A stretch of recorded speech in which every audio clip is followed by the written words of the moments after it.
Tonight, a life-threatening, dangerous storm on the move. Tornado threats are now in effect across multiple states through the weekend. The cross-country storm moving from the Midwest to the Deep South into the Northeast. A key witness in the case of a missing student who vanished on spring break gives new insight to potentially the last moments she was last seen. Something is happening. Something's happening in our house. We don't know what. Moments of horror in Idaho. For the first time, we are hearing the 911 call connected to 4 college students killed in their own home.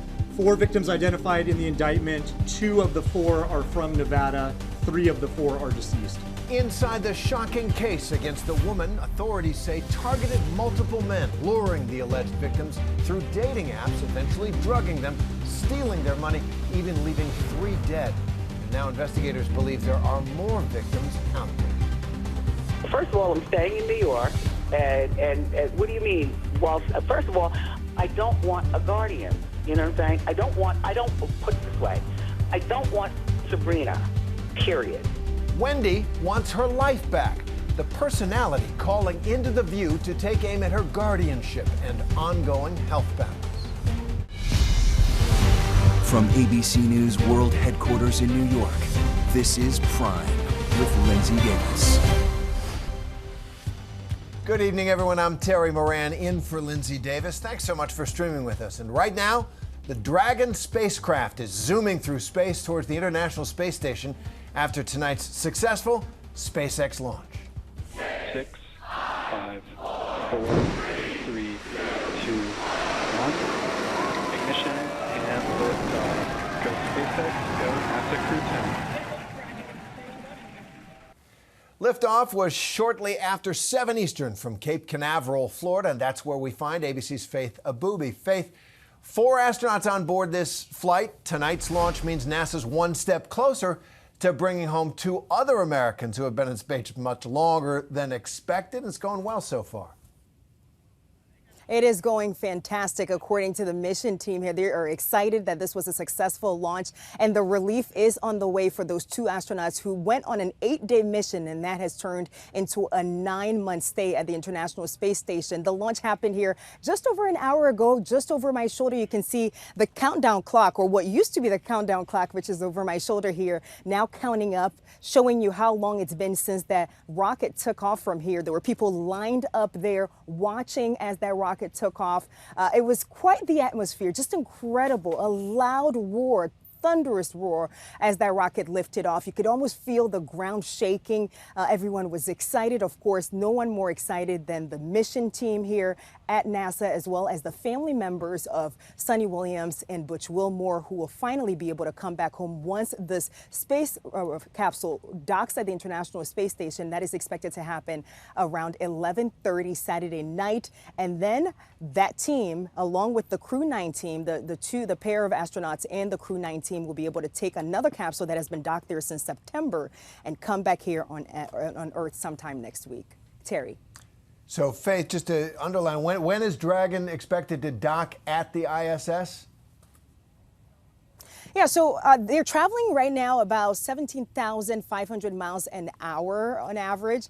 And so they're expected to take some time to get there tomorrow night around 11:30 p.m. We're expecting them to arrive at the International Space Station. It will take a little bit of time to actually dock at the station there. And then they will actually go into the station, do a handoff where they'll be able to share information with each other. The Crew 10 team, which is the team that left tonight, will share information, will be able to receive information from the Crew 9 team that has been there for quite a while now.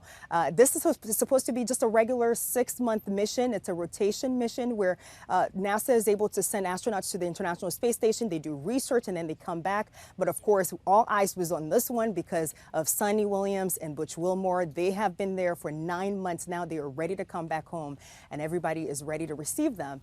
If all goes well, they could be back here by Wednesday of next week. Terry. That's great news. Faith Aboobi, thanks for that reporting. Appreciate it. Well, we want to take a deeper look at this mission, so we spoke a little while ago to space industry expert and owner of Ingram Insights, Eric Ingram, and he had this to say. The ride up to the International Space Station is supposed to take about 4.5 hours until they get there, and then they'll spend some time docking the Dragon spacecraft. So I imagine sometime tonight, maybe early in the morning, they'll do, the new Crew 10 entry into ISS, and usually there's a bit of a onboard press conference around that time. And we've seen that they've already have stage separation, and the first stage is returning back to Earth, so that's really good to see. These are fairly standard astronaut operations at this point.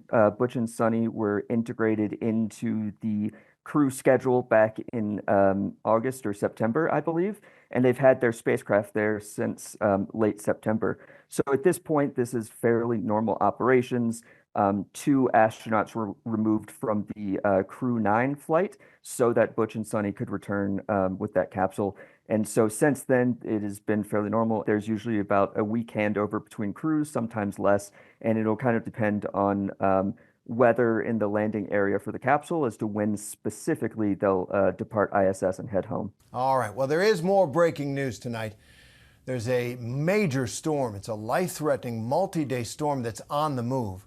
Tornado watches have just been issued in parts of the Deep South and the Midwest, and states of emergency are now in effect in places. 120 million Americans in 20 states are on alert for what's being called near historic fire conditions in the plains and in the Midwest, with violent long-track tornadoes in the Deep South. This is a dangerous night ahead for sure. Meteorologist Lee Goldberg has the forecast in a moment, but first Matt Rivers leads us off. He's in St. Louis. Tonight, wind gusts up to 70 miles an hour, fueling out-of-control fires, walls of dust blinding drivers and sending trucks flying in the Texas Panhandle. There it goes. There goes another one. Multiple 18-wheelers north of Interstate 40 in Amarillo falling like dominoes. Watch this man, along with a police officer, race to detach the trailer and save the front end of the truck. Trying to put the jacks down so they can unhook and let it flip over without the truck on it. Smart. It was no match for the wind. There it goes. Storm chaser Kirk Michelson on the scene of a horrific crash on Interstate 27 south of Amarillo, guiding victims to safety in his truck. We made it! Grass fires forcing families to evacuate the tiny town of Allen Reed. Everybody go to the city of Allen Reed, please. City of Allen Reed. I'm hearing it's about to burn down. I need to get units there. I want eyes on. Fire jumped. Flames exploding in Lake Tanglewood, raging flames incinerating multiple homes. The winds marking the beginning of a potent multi-day severe weather outbreak. The country in its sights. There is a heightened sense of alertness about this today. Yeah, we always take it seriously, but today there's kind of an additional push on it. Missouri's governor declaring a state of emergency, St. Louis and its nearly 300,000 residents right in the crosshairs tonight. Matt Rivers, thanks very much for that report. Meteorologist Lee Goldberg from our New York partner station WABC is here tracking it all. Hi, Lee. It looks very serious out there. Yeah, we're getting underway here, Terry. You can see the new tornado watches that were issued from St. Louis over to Harrison. That'll go until 11 o'clock, and a separate tornado watch down through Greenville and Baton Rouge till about 10 o'clock, and already a few supercells west of St. Louis, probably till about 9 or 11 o'clock tonight. But we're focused on the Midwest all the way to the Deep South tonight. You see later at night, approaching Indianapolis over to Evansville. We're going to have 100-mile-an-hour winds, some strong tornadoes, even some baseball-sized hail with these storms. You see the cells east of Jackson. Now tomorrow, it's a rare and urgent, high risk for severe weather and a tornado outbreak from Mississippi to Alabama. We could have violent, long-track tornadoes in this scenario, and then those strong storms. Look at a rough afternoon and evening from Birmingham, Tuscaloosa to Hattiesburg. These will go into Georgia and parts of the Florida Panhandle as we go into tomorrow night. Then on Sunday, the storms will be shifting east. They definitely lose a little oomph, but they're still gusty from Jacksonville to the Carolinas. Then during the evening hours, it's heavy downpours and gusty winds into the northeast. But everybody stay weather aware this weekend. If you're in the path of any of these storms, have a plan to get to a place of safety. Terry? Great advice, Lee. Thanks very much. Okay, before we move on in the news, let's go up into orbit. Some good news there. There is the Crew 10 astronauts now in orbit above the Earth, 120 miles above Earth. SpaceX Crew 10 there. There's American astronauts Nicole Ayers and Anne McClain, Russian cosmonaut Kirill Peskov, and Japanese astronaut Takuya Onishi, all aboard there and en route to the International Space Station on their rescue mission, indeed, a regular mission as well, because they'll be up there for a while. So we'll keep track of that for you. Now to the government. The Senate has passed a government funding bill ahead of tonight's midnight deadline to avoid a shutdown of the federal government. The vote came after 10 Democrats, including Minority Leader Chuck Schumer of New York, joined with Republicans to vote for the package, outraging many within their own party. Jay O'Brien is tracking it all in Washington. So, Jay, Senator Chuck Schumer, he took the lead here, threatening to force a shutdown just a day or so ago, but now he decided the Democrats should not do that. How's the reaction?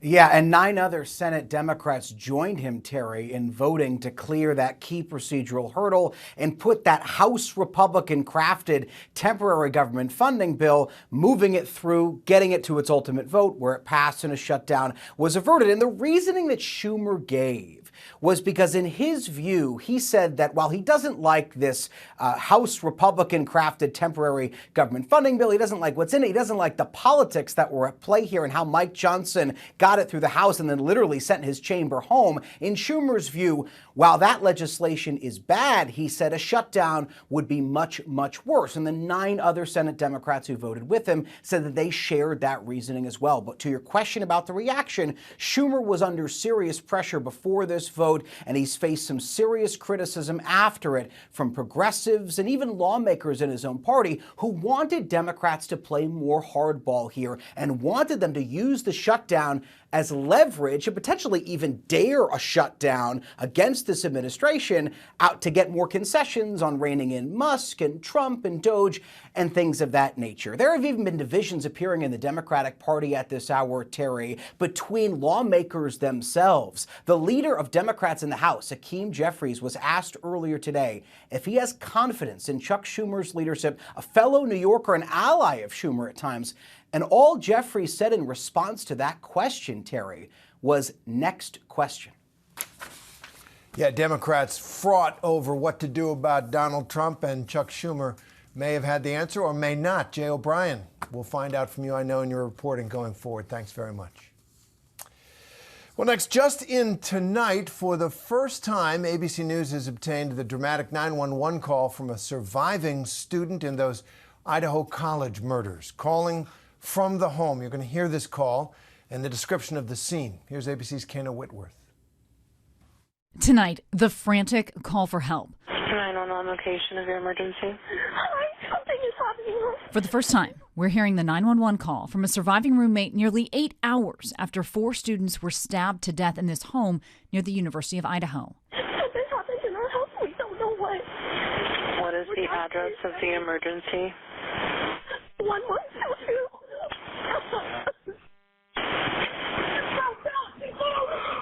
One of 2 surviving roommates is on the line, standing in the driveway, terrified and sobbing as she passes the phone to a neighbor who just arrived. One of the roommates has passed out, and she was drunk last night and she's not waking up. Okay. Oh, and they saw some man in their house last night. The roommate is then heard again, pleading with the dispatcher. Can I just tell you what happened pretty much? What is going on currently? Is someone passed out right now? I don't really know, but pretty much at 4 a.m. Okay, I need to know what's going on right now if someone is passed out. Can you find that out? Yeah, I'll come. Come on, but we gotta go check. But we have to. You can hear the young woman coaxing her roommate to go back into that house, and they do. Is she passed out?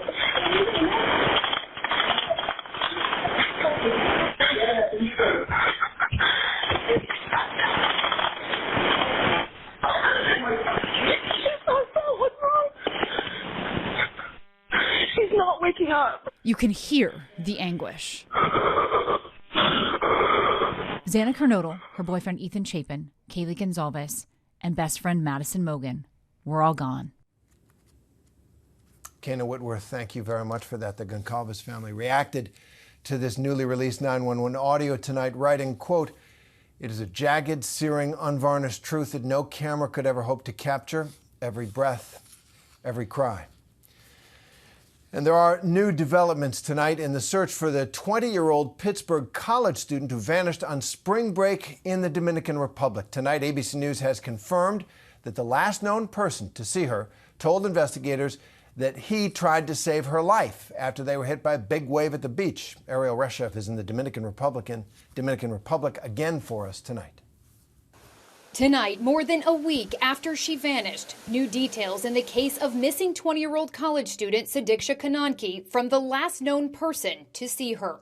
According to a transcript obtained by ABC News, 22-year-old Joshua Reeby, who is not considered a suspect, told officials here in the Dominican Republic he and Kananki had just met that night and stayed behind together on the beach after a night of drinking with their friends.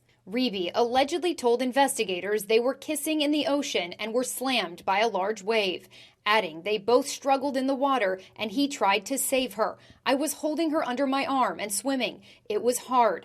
I was a pool lifeguard, not the ocean. He said he got her to shore and last saw her walking at an angle in knee-deep water. According to the transcript, Reeby telling officials, I asked her if she was okay. I didn't hear her response because I began to vomit with all the seawater I had swallowed. After vomiting, I looked around and I didn't see anyone. Then saying he passed out on the beach and awoke thinking she had gone inside. Hotel cameras capturing him returning to his room later that morning. Dominican authorities say this is not a criminal investigation. Reeby interviewed as a witness. Police sources have told ABC News from the beginning they believe Kananki drowned. But still, the painstaking search goes on, and they aren't ruling anything out. Our thanks to Ariel Reshef in the Dominican Republic for that. And tonight, the Reeby family issued a statement. In it, they expressed their sorrow and their solidarity with the family of Sadiksha Kananki.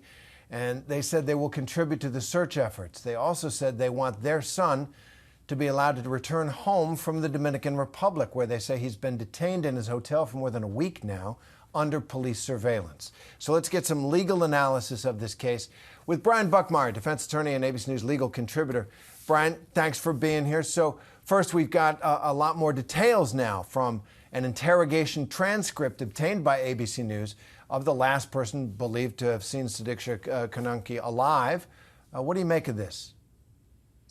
What I make of it is that the Dominican Republic is doing a full investigation, trying to figure out whether it be through the last person who is alleged to have seen Kananki or through surveillance, like at the hotel or the surrounding area, to try to just get answers. At this point in time, we've heard that it's not a criminal investigation, but they're trying to seek answers and not ruling out anything. What I think is the hope is that they ultimately find Kananki. I think the hope is that it's the person and not the body. But as time continues, I think hope tends to dissipate as they continue the search.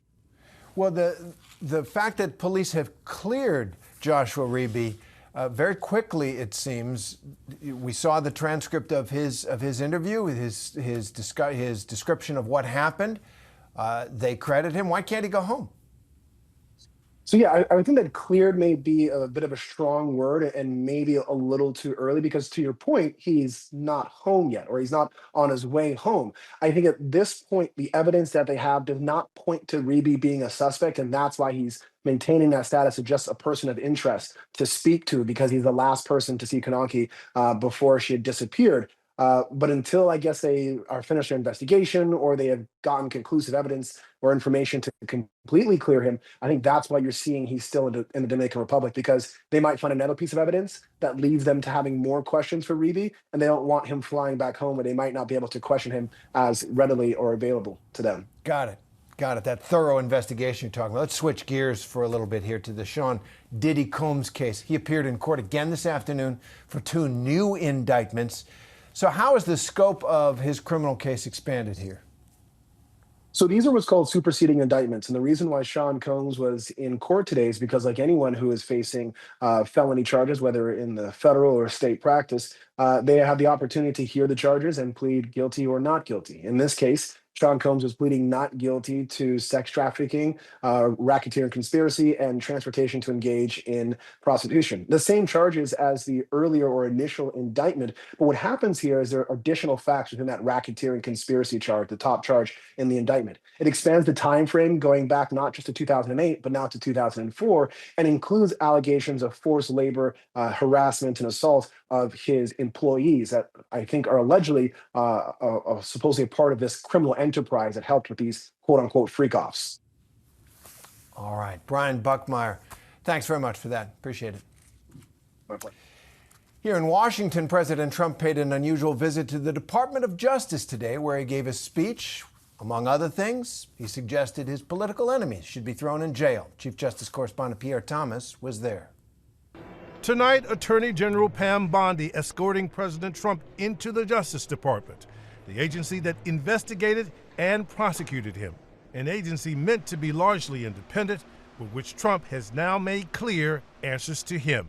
In an extraordinarily political speech, the president lashing out at the department itself. We must be honest about the lies and abuses that have occurred within these walls. The at times meandering address, largely an attack on his enemies and an airing of personal grievances. They spied on my campaign, launched one hoax and disinformation operation after another, broke the law on a colossal scale, persecuted my family, staff, and supporters, raided my home, Mar-a-Lago. As a candidate, Trump vowed retribution. As president, the officials he's installed carrying it out, firing dozens of FBI agents and top prosecutors who worked on the cases against him. And tonight he implied his payback campaign is not over. The people who did this to us should go to jail. They should go to jail. All right, Pierre Thomas, thank you for that report. Tonight, new video shows the arrest of Columbia University graduate student Mahmoud Khalil, the Palestinian activist who's been arrested by federal immigration agents last week. This video was released by Khalil's attorney. I understand. He's not resisting. There's no use for this. Don't worry about it. You're going to have to come with us. Don't worry. I'm coming with you. No worries. You guys really don't need to be doing all of that. It's fine. حبيبي كيف بدي اتصل فيك؟ Take Amy. Call Amy. She'll be Okay. fine. Khalil's pregnant wife recorded the video. Tonight, she released a statement calling it, quote, the most terrifying moment of her life, and equating it with a kidnapping because she says officers in plain clothes refused to show a warrant and forced Khalil into an unmarked car. Khalil's attorneys call his arrest retaliatory detention and claim he was targeted for his constitutionally protected speech. He is a green card holder, and that entitles him to First Amendment protections. White House officials have said Khalil was detained for his purported support of Hamas, a claim that Khalil's attorney says is preposterous. His arrest has sparked nationwide protests. Khalil's attorneys are seeking his immediate release. The activist, who has that green card, he's not been charged with a crime at this point. He's being held in an ICE detention center in Louisiana. Mid-air scare. An American Airlines flight diverted to Denver after pilots reported engine rattling. Minutes later, a terrifying scene on the tarmac as the engine caught fire and passengers raced to evacuate, many seen crowded on the wing of the plane. ABC's Mola Lenghi is in Denver tonight. Tonight, this terrifying scene on the tarmac, an American Airlines jet catching fire after diverting to Denver, black smoke pouring into the air, a dozen injured. Flames and smoke visible from inside the cabin. The Boeing 737 was traveling from Colorado Springs to Dallas-Fort Worth yesterday afternoon when, 30 minutes into the flight, the crew reported engine vibrations. We just have a high engine vibration, so we are cruising slower than normal for American 10,006. The engine catching fire at the gate, forcing 178 passengers and crew to evacuate. Oh my gosh.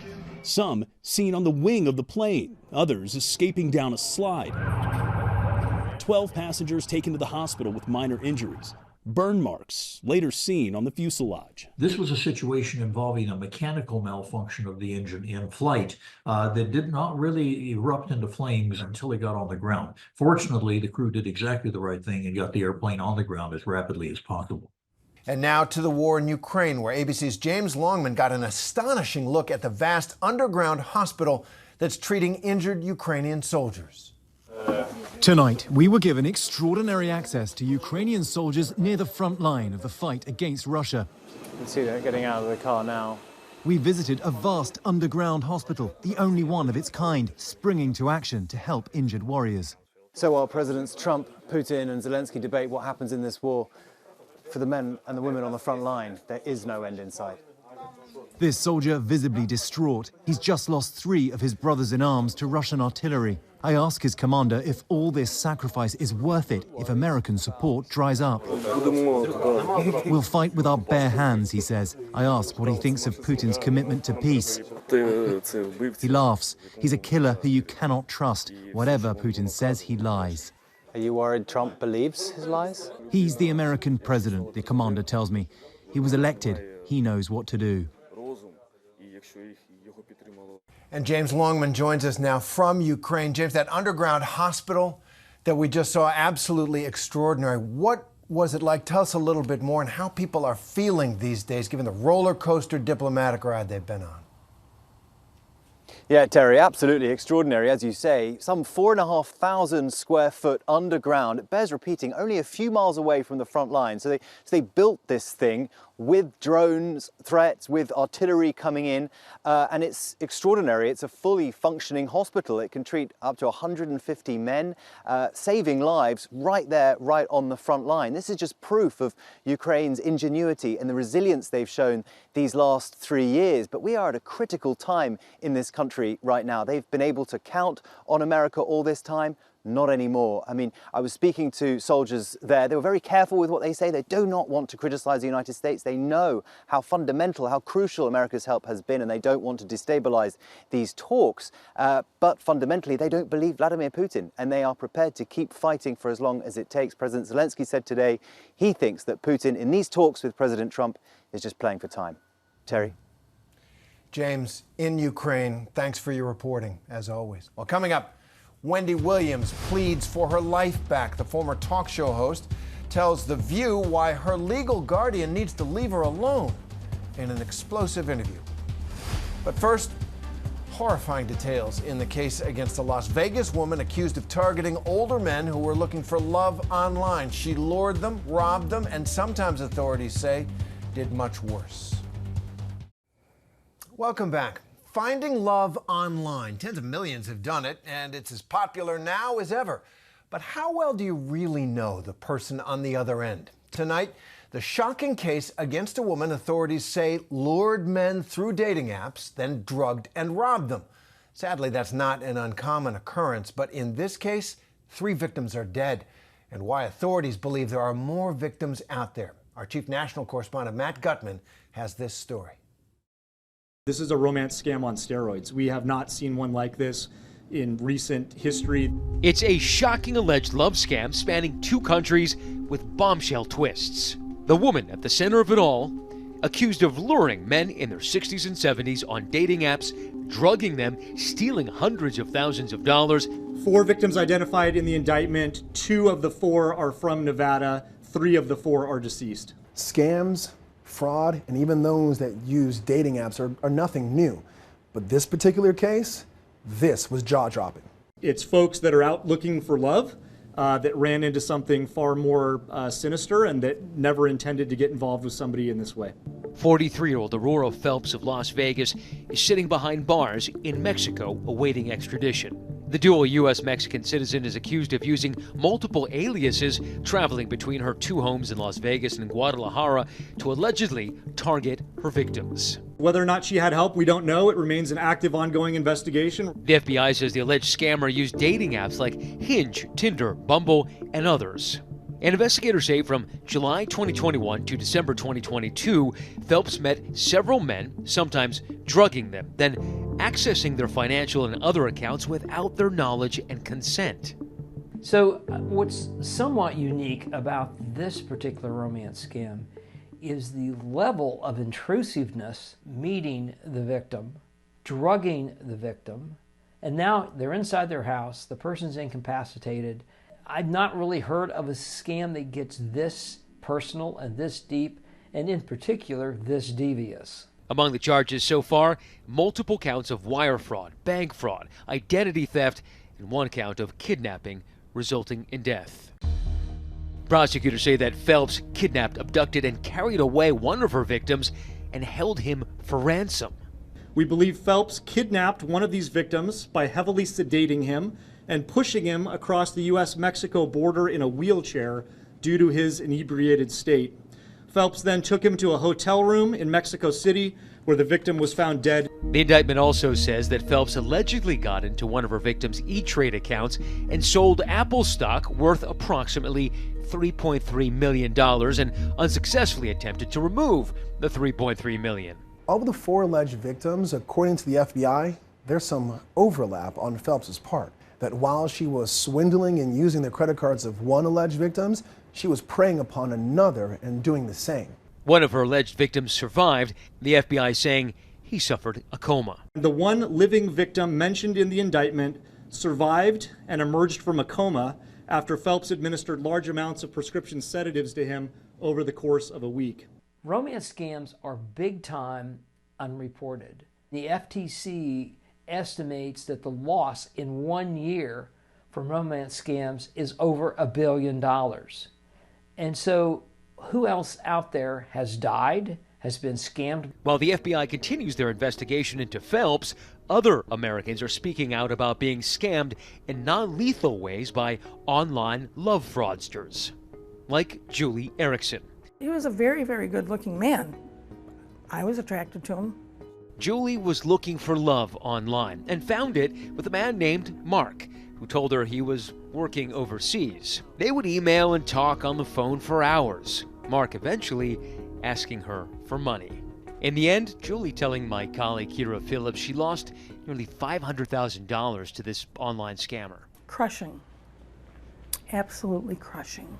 I was suicidal. I cried a lot. Have you ever found out who the real Mark is? No. Tried, but never have. Another romance scam victim, Liza Likens. He wrote a message that he was getting ready to retire and he was looking for someone to get married and be his partner. Telling my colleague Ashin Singh she was duped by a man named Donald who used false promises and fear tactics to trick her. How much money did you actually end up sending? $1,023,000. In reality, the man calling himself Donald stole this man's photo and pretended to be him. At one point, Donald told Liza to send him $250,000 in bail money because he got arrested while transporting a safe he said was filled with $700 million in gold and cash. This is the one that when he told me they had taken him to prison in Spain, and he said this was taken from the prison on a break, and it's him holding a Post-it, and one of his nicknames for me was Lulu. You had no doubts about this photo? No, I thought it was real. In Aurora Phelps's case, large sums of cash are also central. The indictment noting that she allegedly transferred money multiple times from one victim's bank accounts into her own account and her husband's bank account. Another one of Phelps' alleged victims was found by police on the bathroom floor of his home in Mexico. If convicted on every charge, Phelps could face a maximum sentence of life behind bars. She's also facing robbery and kidnapping charges in Mexico, authorities saying she was using the same methods in Mexico to target men. And the FBI is now asking for help in identifying any other potential victims. We are here to enlist the public's help to identify potential victims of what we believe to be a sinister and far-reaching romance scam. The FBI has become aware of multiple additional potential victims, male and female, both in the United States and Mexico. Typically, the FBI get involved in cases where there are multiple victims across state and country lines. The cases actually can be easier to investigate on a federal level because of the multiple jurisdictions and the movement of money. The problem with dating online, while it's a wonderful medium, is you just don't know who's on the other end. A valuable word of warning there. Our thanks to Matt Gutman for that story. And coming up, it's time to update the Steph Curry highlight reel, what he accomplished in last night's game. And it likely wasn't the greeting Vice President Vance and his wife were expecting at an orchestra performance. You'll hear it when we come back. Curry hit a three, but that's it. Diving for it, Monk. Curry thought about three. He'll put up a three. There it is! Number 4,000! A shot for the ages from a player for the ages. Truly They call him the chef, and he's been cooking the NBA for 16 seasons. History was on the menu last night for Steph Curry, and we're serving it up by the numbers. The Golden State star made his 4,000th career three-pointer, the first to hit that milestone, and no one else is even close. James Harden has the next most, more than 800 trays behind. And if you add up all the long-distance shots Steph Curry has made, it comes out to 104,000 feet. That's almost 20 miles. Considered the greatest shooter of all time, he owns all the three-point records. Most in a game? 16. Most in a season? 402. His impact on the game, undeniable. Kids used to want to be like Mike. Now they want to shoot like Steph.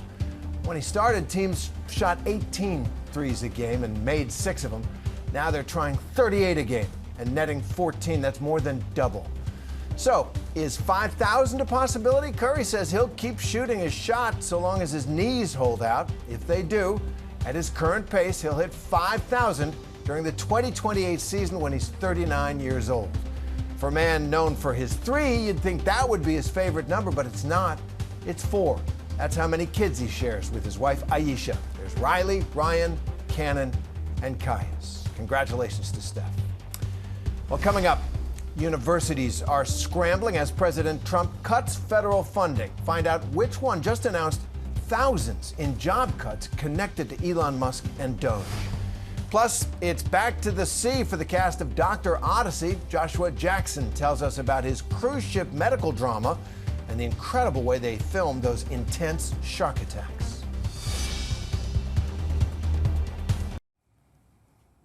Major job cuts at one of America's leading universities. Vice President Vance goes to a concert, but here's a chorus he doesn't like. And a big change for Ted Lasso. Those stories and more in tonight's Rundown.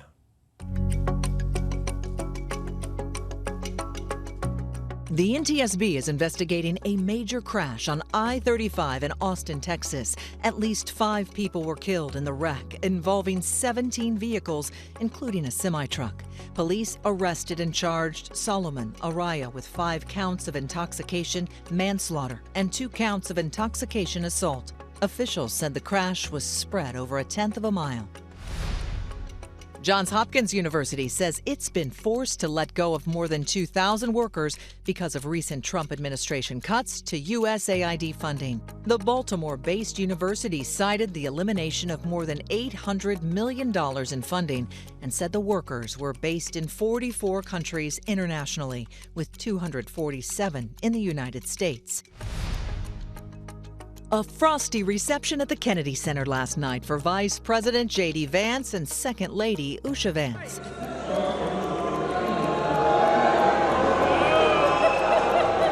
Video posted to social media features loud boos breaking out just after the couple arrived for a National Symphony Orchestra performance, with Vance seen waving back.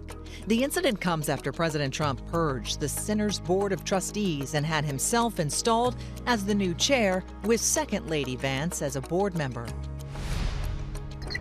New questions about the whereabouts of a baby eaglet born to Big Bear's famous eagle couple.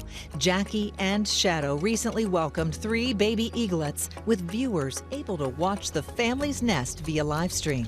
But on Friday, only 2 eaglets were seen in the snow-covered nest during a feeding session.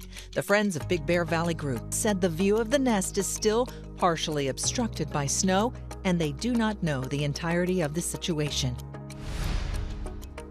Talk show host Wendy Williams called into ABC's The View days after being taken to a hospital. Williams, who was diagnosed with frontotemporal dementia and primary progressive aphasia and lives in a memory care unit, said the hospital visit was her decision. It was my choice to get an independent evaluation on my incapacitation, which I don't have it. Williams also called for an end to her guardianship in place since 2022, criticizing her guardian and the judge who called her incapacitated. And Ted Lasso is coming back. After much speculation about its future, Apple TV Plus announced a 4th season for the beloved series, with star Jason Sudeikis returning as the titular football coach, managing a different football team. Sudeikis addressed the news on the New Heights podcast with Travis and Jason Kelsey and revealed the new direction for the series. We're right in season 4 now. Yeah! That's the official word, yeah. No, Ted's coaching, they're a women's team. Time to put the Believe sign back up.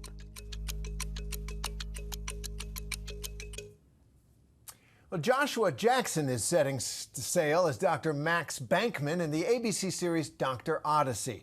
A freshly recruited doctor taking on a pressure-packed medical post aboard a luxury cruise ship. Our Ike Ejiochi spoke with Jackson about his role both as an actor and as an executive producer on the medical drama. Practicing medicine on the ocean. Life could be a dream. It's heaven on earth, right? What's been the most interesting part about playing a doctor this time in this situation? Well, I mean, it's a completely, the previous doctor that I played was not a man you ever hope to see when you're in trouble.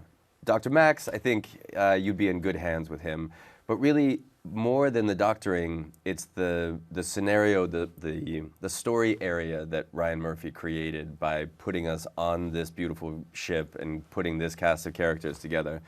And I've never worked on a show that is, in TV world you call it non-linear, right? Where every episode is basically its own movie.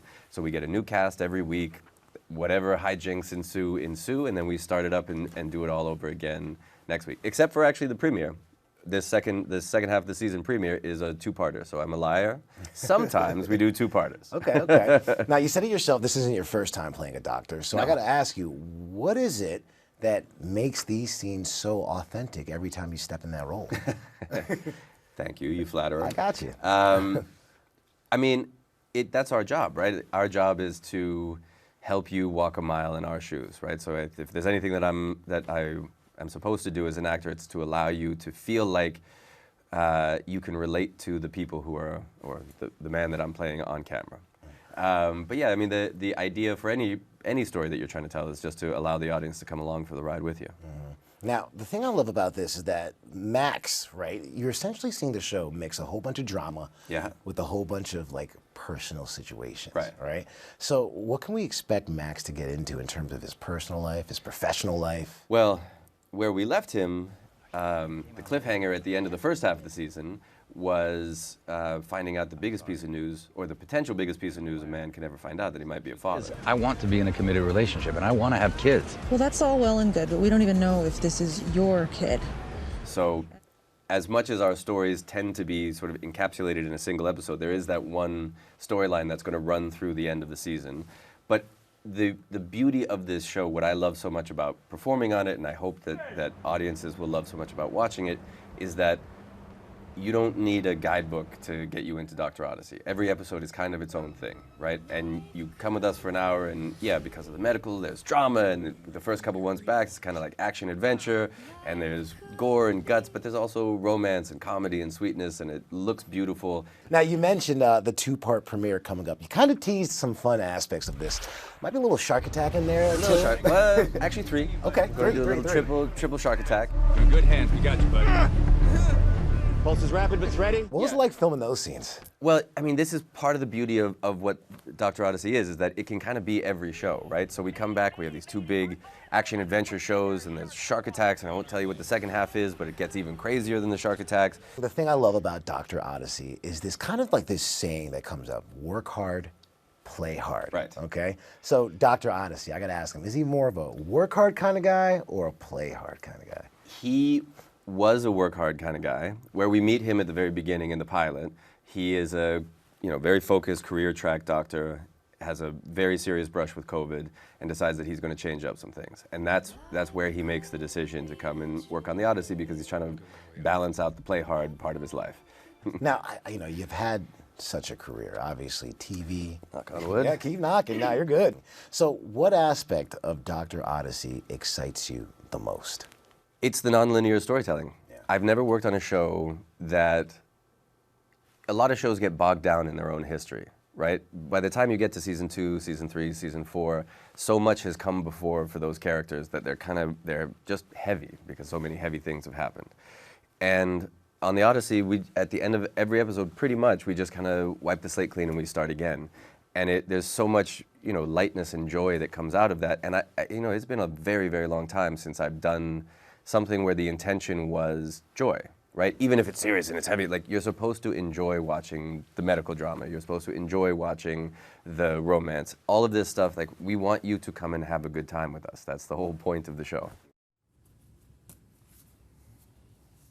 I'm in. Ike Ejiochi, thanks very much. Dr. Odyssey airs Thursdays at 9 on ABC and streams next day on Hulu. And that's our show for this hour. I'm Terry Moran. Stay tuned to ABC News Live for more context and analysis of the day's top stories. Thanks for streaming with us.